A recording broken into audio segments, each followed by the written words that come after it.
Is New World's new expansion any good at all? Can it save the absolute disaster that is this game in general? Spent the last month trying New World, the mmorpg released by Amazon Games almost exactly 2 years ago, to see if it's any good by now. A lot of you will probably remember how much hype there was for the game and how hard it flopped. The initial premise was actually pretty fun. It was a world set in the 17th century where players would shipwreck on an island called Eternum, and together you would tackle a power called corruption that threatened the game's world. According to several sources, the game had a budget between 200 and 500 million, which puts it at the high end of development costs, even for MMORPGs, which are notoriously expensive. That's my favorite part. That's my favorite part. That Amazon that day understood that it can't just throw money at absolutely everything and instantaneously succeed. Yeah, that was my favorite part about all of this. Knowing that Amazon has spent so much money on absolutely nothing. Expensive to produce. So in this video I want to go over the state of the base game first, and then cover the new expansion Rise of the Angry Earth, to give you the point of view of a new / returning player, because I did try the game back when it came out, so you can see whether maybe it's worth checking out for you. Now right off the bat I can tell you that a lot of the really bad bugs are gone by now. Okay, the mount riding looks absolutely horrible. What is this? What am I learning to? Am I riding a mount or am I learning the splits? What is this? This looks disgusting. For example, there was a bug where players could make themselves invulnerable by tabbing out the game in windowed mode, which obviously is terrible for a game with a PvP focus. There was also a bug where players could use simple HTML code inside of the game's chat, which naturally led to a bunch of sausages being spammed. You could also the classic, and this crashed people's games. This is great. Link items that didn't actually exist in the game, causing whoever hovered over them to have their games crash. All of that is gone. That's not to say that the game is now bug-free, but at least it's not as bad as it used to be. All in all, it's... I mean, I played it. I didn't encounter that many bugs. I don't think I actually encountered bugs. I think it's kind of okay. Admittedly, you know, sometimes when you jump on something, it seems a little bit dodgy, maybe, but you know, it's not that bad. I would not say that this game has a huge bug issue. The issue is, well, everything else at this point, it seems like. Safe to say that New World's launch was just a complete disaster, which resulted in the game tanking most of its player base. The current pre-expansion player numbers are playable, reaching up to 30,000 concurrent daily players, but numbers like this are honestly not encouraged. That's like a 100% increase almost in the last 24 hours in that case. That's impressive. Usually there's less than 20, I think, playing on average. Wow. Amazon's gonna be real happy with these news. Encouraging for a game with the profile of New World, especially when you consider that the game doesn't have a subscription. As I did over the last month, new players will have to go through the revamped leveling experience. Bro, if New World had a subscription, no one would ever even try to touch it. I actually thought it was quite enjoyable. It's very obvious that they've spent a lot of time making it less tedious than it was before. There's just overall less backtracking and a better flow to the leveling. It also feels like they've tweaked the gear rewards a little bit, because I constantly felt like I was getting a good stream of gear that I needed. As for the quality of the story, I'm honestly not a huge fan of it. The quests are voice acted and don't really get in your way if you don't want to bother with the story, but Dude, this is so insane. Remember, New World started with only 5 enemy types in the whole game. Yeah, it was that bad. It was pretty much skeletons, humans, and there were like a couple of zones that had like plant people that you really never wanted to encounter because they were super annoying. And that's it. That's it. Oh, corrupt humans. Oh, and corrupt versions of animals. Yeah, that also. It was horrible. Look at this. This alone, expansion probably is gonna increase 100% variety in enemies encountered. Probably though in the very last zone, so it's still gonna feel super lame in the start. But you know, progress, I guess. Personally wanted to at least give it a chance. Unfortunately, there are just no memorable characters. The basic premise of the corruption is quite boring to me, and the main villain of the story is not especially good. I've honestly found myself I'm max level. I have absolutely no clue what the story is even about. I didn't even know they called it the corruption. zoning out while listening to NPCs talk more often than not. You know when you're reading like a page in a book and you reach the bottom of the page and you realize you haven't retained anything? That's kind of what I'm getting when I'm listening to these people talk. I'd honestly be surprised if the average player has any idea who the main villain in this game even is. It's just extremely forgettable and uninteresting. Yep. To me, it just seems 100. like in the process of writing an approachable low fantasy story many people can enjoy, they've just created something that appeals to absolutely no one.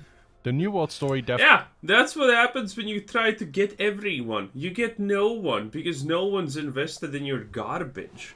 Like this is I don't know, World Basics 101? definitely exists, and that's about the only positive thing I can say about it. One thing I did like, however, was the combat. New World has a style of action RPG combat rather than the more MMO typical tap targeting combat. You can do light attacks, heavy attacks, and you have access to 2 weapons that you can swap between freely. Each of these grants you access to 3 abilities. Fighting enemies involves block. Yo, did this guy just unironically say that the worst part of New World is good? The combat in New World sucks. I have been saying this forever. Increase the attack speed of everything by 50% flat out, and it's gonna feel better. Because New World's combat is very split. It either feels like absolute crap, or it feels good. And it feels good the moment you're one-shotting the stuff. But the moment you no longer can one-shot stuff, the combat feels just so sad and bad. It's unbelievable. Blocking and dodging, which makes the combat feel somewhat more involved than other games, because it feels like you're not just spamming buttons in a particular order. Blocking and dodging uses stamina, which adds a certain amount of pacing to fights where you don't want to overcommit and you need to stay on your toes to get out of the way of. It really does not. Wow, it really does not. No. Of heavier enemy attacks or risk losing your stamina, getting staggered, and probably dying. New weapon abilities are unlocked through the respective skill trees, where you can also find passive abilities. They're all as lame and basic as they come. No, seriously, it's nice that they have a talent tree, but honestly, it is so unbelievably bad. Oh man, it's okay. This is an active skill. This is an active skill. This is an active skill. This is an active skill. This is an active skill. This is an active skill. I have maxed out spear mastery. I have no idea of any of the passives, what they do. I think this is crit, and that's the only thing that matters. Everything just... it's just... The passives suck so bad. They're boring. It's pointless. It is so pointless to even read them. You might as well throw them in randomly, and considering how little effect they have, and you're still going to be as good as a meta build, a cookie cutter build, because the difference is almost zero. It's not even funny. For these. I found the system to be very well designed because it gave me some flexibility in picking whatever I wanted, allowed me to add some personal flair to my playstyle, and it didn't overwhelm me with options or force me to look up any guides. Every character has access to all of the weapons and you can swap between them freely. The only limiting factor is your attributes. Weapons always scale with at least one of these, so using a greatsword intelligence build is perhaps not the best idea. By mixing and matching different weapons and weapon builds, there's way more flexibility in this class system than you would think at first glance. It's one of the game's biggest strengths in my opinion. However, as much as I enjoyed the combat when adventuring alone, I disliked the combat when grouped with other players. Everything that makes New World fundamentally good, that being the dodging, blocking, and generally more involved mindful combat, just becomes far less important in dungeons or when fighting bosses with others. The game, at least for me, seemed to turn from a patient waiting game for the right time to strike, to mindless button mashing and healing through anything the boss... If you're waiting for the right time to strike on an enemy, that means that your ability to recognize patterns is extremely on the low side, I'm not gonna lie. Because there's no enemy in this game where you cannot just YOLO into, okay? You can just do it, and as long as you can tell basic functions of what that enemy does, you're gonna be absolutely fine. You don't need to look for an opening. You just constantly attack, and when your opponent decides to attack for a split second, you react to that one time, and that's it. Or you just completely stagger lock them. It's really not that deep. Throws at you outside of some heavier hitting abilities. I think the biggest problem is just that when your screen is crowded with tons of enemies, it becomes practically impossible to make effective use of the core mechanics that the game spends so long teaching you. It's just really hard dodging an unblockable attack whenever you can't even see the enemy doing it because Nice. of all the spell effects.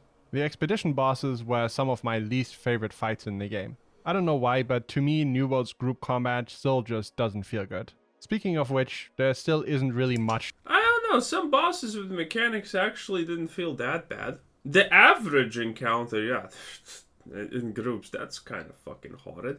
But, you know, the group encounters in dungeons, the big bosses, I don't know, some of them didn't feel that bad.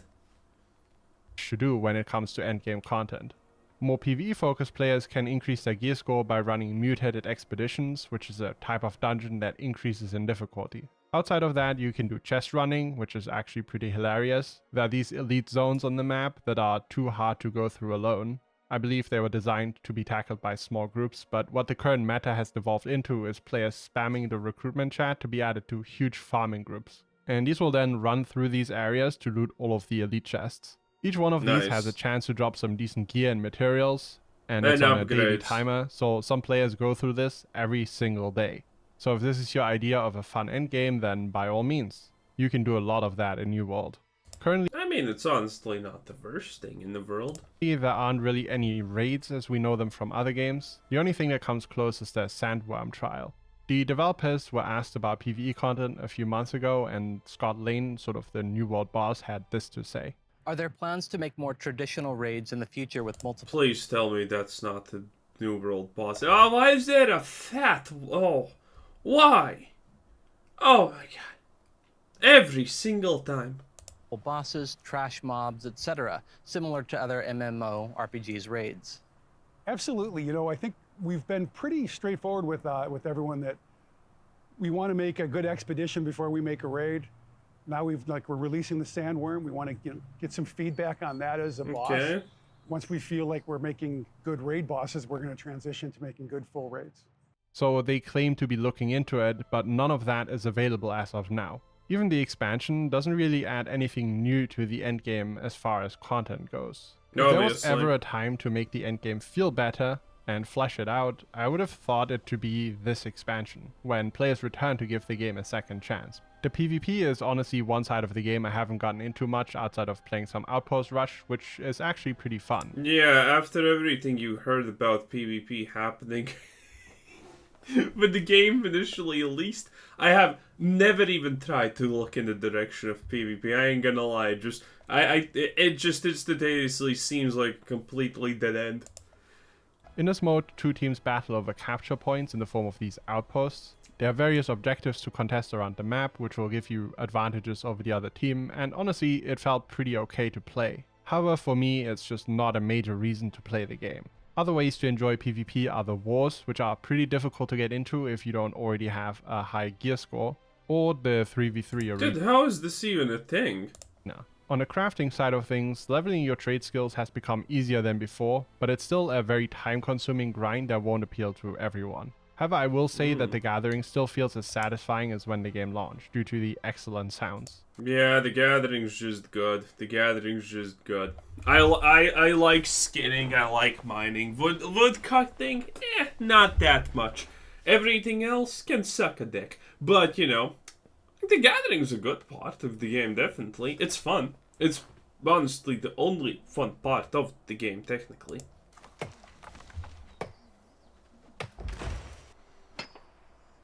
Yep. Graphically and in terms of map design, New World is pretty decent. The lighting can be very atmospheric, and the zones are artistically well designed. In some locations, this comes together quite nicely. While playing, I took New World does look pretty good. Some screenshots, which you can see on screen right now. And as you can see, the lighting carries most of these, but the locations are situationally impressive. Some of my highlights here are the zones Eden Grove. Okay, for example, that 3, you're never gonna in reality see it like that, because you never come in an angle like that when you're approaching that 3. Brimstone Sands, Weaver's Fen, and also the new zone Elysian Wilds. It's honestly just a shame that many players never get to see most of these, because they are a bit later into the game. Personally, I found that the more they lean into this heavy fantasy setting, the better the zones come out. So more colorful zones like Eden Grove and Elysian Wilds really stand out.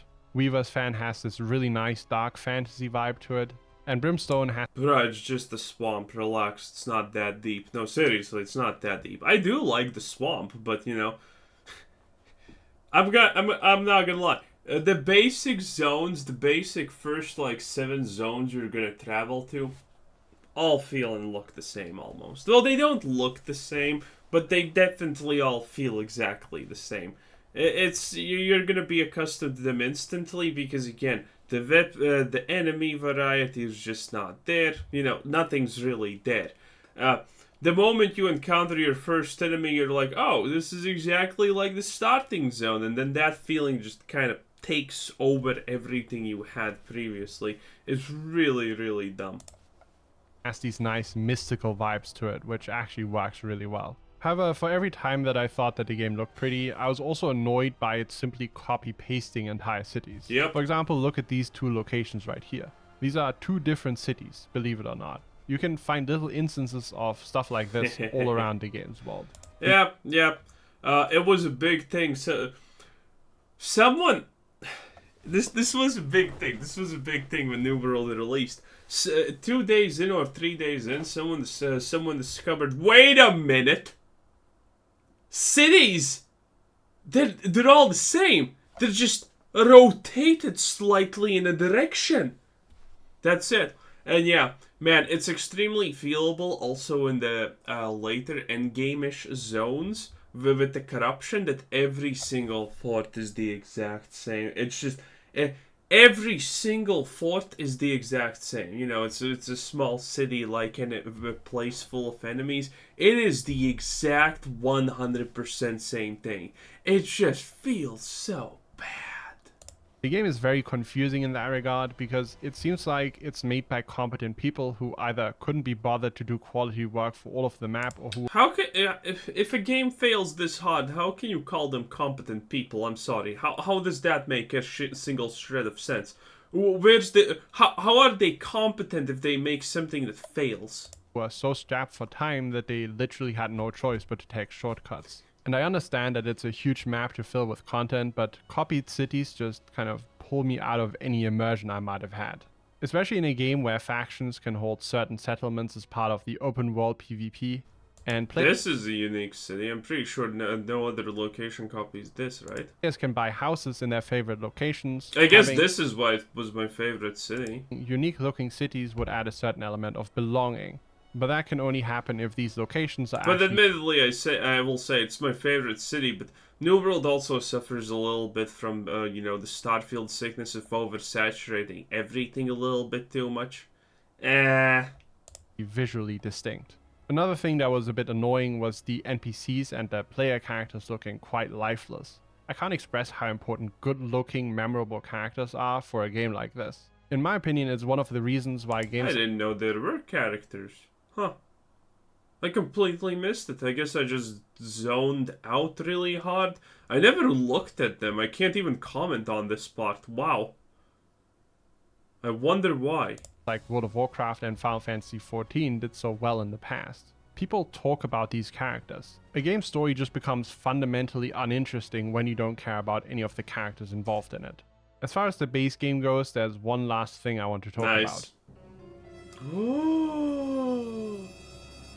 Cash shop? Now, if you're a bit tired of cash store events, then feel free to skip ahead, but I need to get this off my chest. In this cash store, players can buy all sorts of cosmetics for fairly high prices. However, since I haven't even seen this. Huh, impressive. Since the release of the game, we've actually seen the quiet addition of pay-to-win items. For example, you can now increase the experience you gain on gathering jobs or weapons for 2 hours. The Premium Battle Pass very As much as I know, by the way, these weapon things don't matter, because there are certain spots you just can go and get maximum level 20 weapon skill at an hour or two or something. So yeah, those things don't even matter. blatantly includes items for But player admittedly, it's still 100% pay to win. power. You can get gold, consumables, XP boosters in almost every track, crafting Yeah. materials, gypsum orbs, and the list goes on. Obviously, this is not Gypsum orbs are the things that boost your item level. Those are really important. as bad as a complete pay-to-win game such as Lost Ark, but whatever happened to the Whoa, whoa, whoa, whoa, whoa, whoa, whoa, Chief! Chief, did you just call Lost Ark a complete pay-to-win game? Yeah, and guess what? No one cares. You know who cared about the fact that Lost Ark is pay-to-win? People who don't play Lost Ark for some stupid reason. Lost Ark is just a hard game, okay? Dark Souls has nothing. Oh, your boss has 3 game mechanics. Lost Ark has 20. Deal with it, loser. Everyone, dude, you know who cares about Lost Ark being paid to win? The losers who couldn't do the most basic of bosses in the game. Those people care about the people who play the story missions and failed at those bosses. Those people are like, oh, Lost Ark's paid to win. No, you just suck. No one who plays Lost Ark cares about it being paid to win. Those people who want to pay to win for it, let them do it. The pay to win aspect in absolutely not even the slightest way matters for anyone who is playing Lost Ark for free, because, well, man, they have also improved it recently. Not gonna probably come back anyway, but, man, there's no point in paying to winning for Lost Ark unless you want to. The game doesn't force you at all. I think pay to win Lost Ark is just an excuse that losers say that failed in their first basic tutorial boss, and then they decide, wait a minute, this is too hard. It has 3 mechanics. This is harder already than Dark Souls. And then they magically maybe got through past the tutorial, and then they probably played against Firefox Yuho for the first time when the game released, and it absolutely destroyed them. And then they were, nah, fuck this. This is pay to win. That's such a stupid excuse. Like grow up.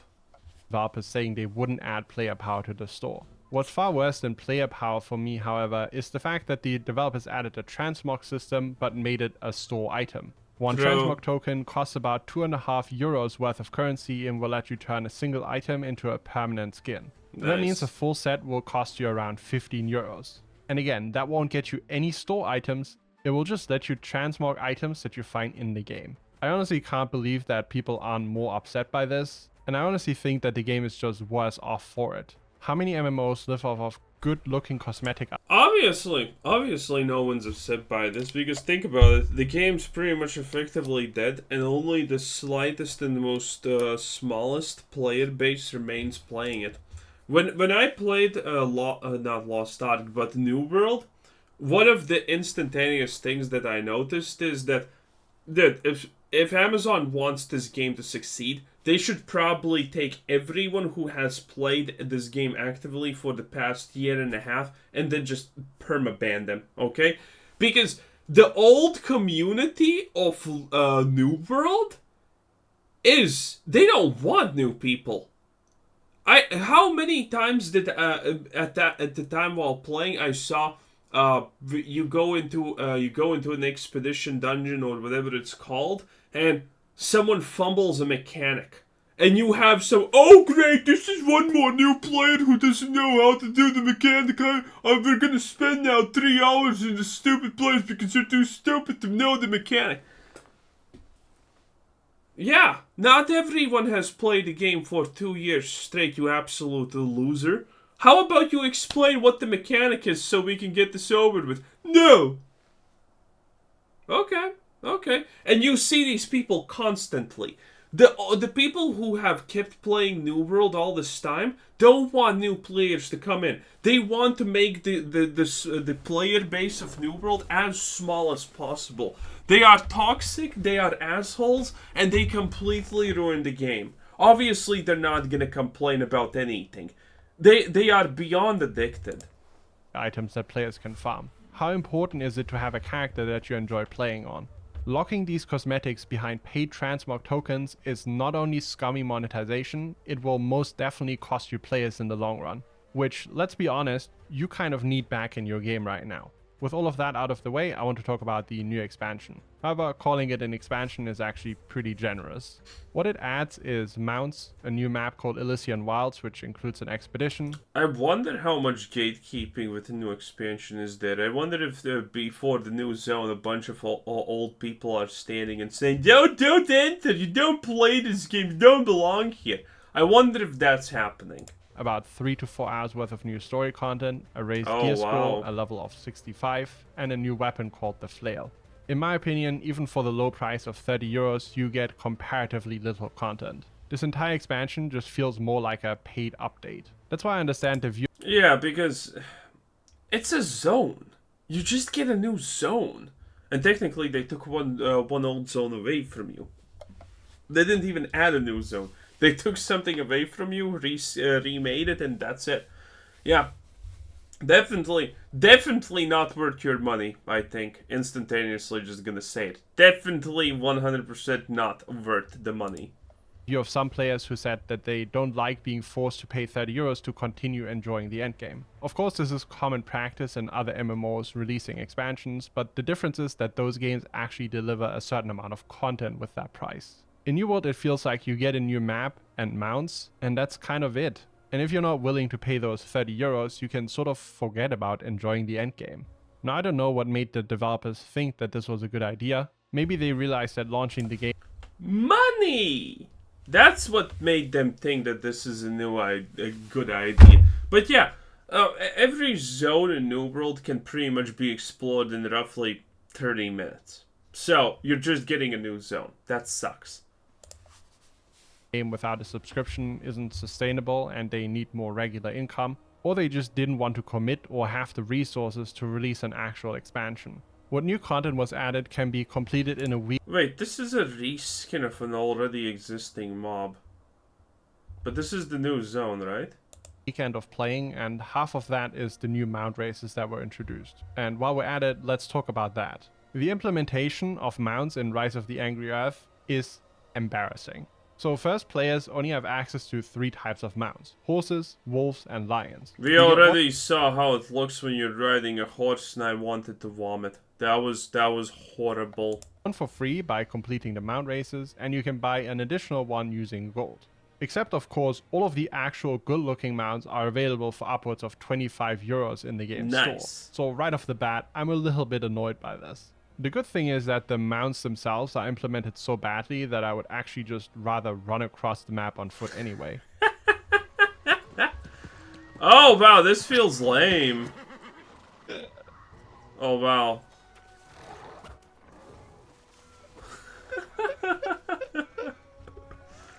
That's good. Is it just me or does that wolf run really funny? Yeah.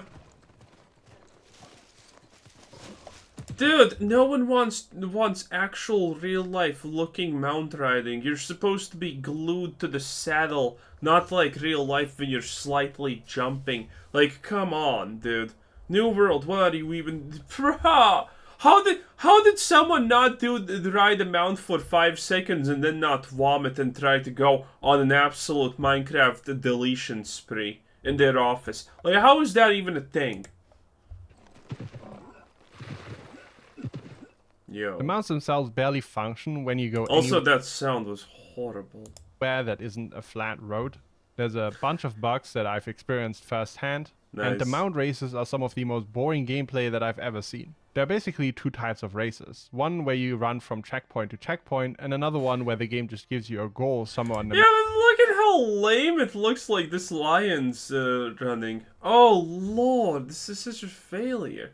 Well, you would expect nothing else from, you know, Amazon, but whatever. map to find your path to. The first type of race is sometimes so easy, I can just turn on auto run and not touch my keyboard except for tight turns, and there's a good chance I'll finish it in time. It just kind of plays itself. The other type of race has you run across the map for upwards of 20 minutes. I'm not joking or exaggerating, it's just 20 minutes of running. They took the thing that people Nice. liked the least about New World, which was the endless running across the map without mounts, and turned it into a core gameplay feature of their first expansion. There's honestly just Why? no way to kill people's enthusiasm for this new feature faster than by making them sit through 3 hours of races. Even then, mounts will probably help the New World. Oh, and by the way, this game still doesn't have a mini-map. Still, 2 years later, still doesn't have a mini-map for some stupid reason. There's an add-on for that, but, you know, I don't use it. I don't even know where to get it, but I know that there is an add-on for a mini-map. It is so dumb. And you don't even think usually, oh, mini-maps are useful. No. You will understand the importance of mini-maps whenever you play New World, and it's going to be the first time that you're in a mountainous area and you want to farm a little bit of copper. That's when you will understand the importance of a mini-map. Because usually, in New World, when you find a copper nodes, usually there's 3 copper nodes. One big, one semi-big, one small. Okay? And when it's in an uneven area where you can't see all of them, you can't even figure where you're supposed to go, where they are. What's happening? It's so dumb. And that's all because there's no mini-map. Experience by cutting down the time you waste running on foot, even if that's the only positive thing I have to say about it. Also, obviously mounts are only available if you actually buy the expansion. Now, the new map, Elysian Wilds, actually looks great. I think the artist did a good job designing it and coming up with a more compelling theme than some of the other zones that we have. There are lots of cool enemies, a few new mechanics regarding those. I don't know, this kind of feels exactly like the plant people place. The story content added here is once again just middle of the pack. Yeah, it's just... Also, it feels like the Asian place. I completed the entire map worth of main and side quests, while also listening to all of those in about 1.5 evenings worth of playing. All in all, it's maybe 6 to 8 hours worth of new content, including the new expedition. I've had a few problems with bugs, which is pretty shocking considering how few quests there actually are. At one point, all of the quest markers disappeared from my map, and I had to restart the game, which is kind of a bummer when there are 3,000 people ahead of you in the queue. The main boss, which I'm not going to show you for spoiler reasons, simply didn't trigger the fight. I was stood next to it in the arena for like 2 minutes before it did anything. On top of that, I'm not sure if it was supposed to have any voice lines, because it certainly didn't trigger any of them. One of the dumbest things though were that there were certain quests featuring items that players have to pick up. The catch? They weren't instanced, so this led to Oh, the classic, bruh. When the classic came out, man, guess who didn't stand in a line? Well, I was horde in Europe. No one stood in a line anywhere. It's an alliance thing because you are losers. But man, I was undead. And you know, there's that quest where you need to kill the guy and put him into a grave, and it's a named NPC. The classic start. It was so good. It was just so good.